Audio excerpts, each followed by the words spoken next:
नेपाल में सिर्फ 2 दिन चले युवाओं के आंदोलन ने पूर्व प्रधानमंत्री केपी ओली को सत्ता से बाहर का रास्ता दिखा दिया। नेपाल में इस हफ्ते जो भी देखने को मिला, इसका असर सिर्फ नेपाल की राजनीति तक ही सीमित नहीं है।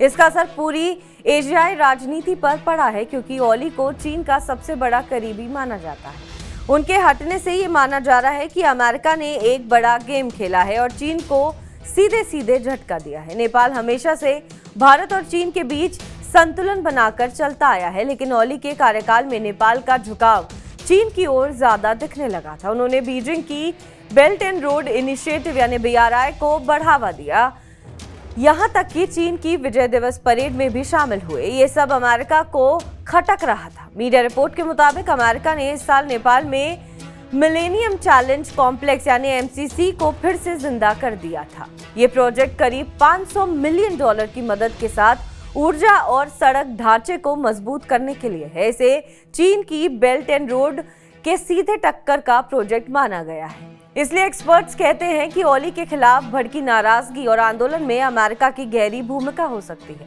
अब हालात ये है कि ओली बाहर हैं और अब अंतरिम प्रधानमंत्री की जिम्मेदारी सुशीला कार्की संभालने जा रही हैं। कार्की के भारत से अच्छे रिश्ते हैं। उन्होंने बनारस हिंदू यूनिवर्सिटी से पढ़ाई की है और PM मोदी का नाम लेकर आभार भी जताया है। साफ है कि नेपाल की राजनीति अब चीन से थोड़ी दूरी और भारत अमेरिका के करीब जाती दिख रही है। कुछ साल पहले भारत और अमेरिका के बीच रिश्तों में टैरिफ विवाद के चलते तनाव आ गया था, लेकिन अब तस्वीर बदल रही है। प्रधानमंत्री नरेंद्र मोदी और अमेरिकी नेतृत्व के बीच बातचीत बढ़ रही है। अगले हफ्ते ही अमेरिकी प्रतिनिधि भारत आ सकते हैं, जिसमें 81 विमान को लेकर डील हो सकती है। आने वाले दिनों में अगर टैरिफ को लेकर भी कुछ क्लैरिटी आ जाती है तो भारत अमेरिका के रिश्ते वापस पटरी पर आ सकते हैं। इसका मतलब है कि चीन पर दबाव, क्योंकि एशिया में अगर कोई एक ताकत है जो चीन को चुनौती दे सकती है तो वो भारत ही है।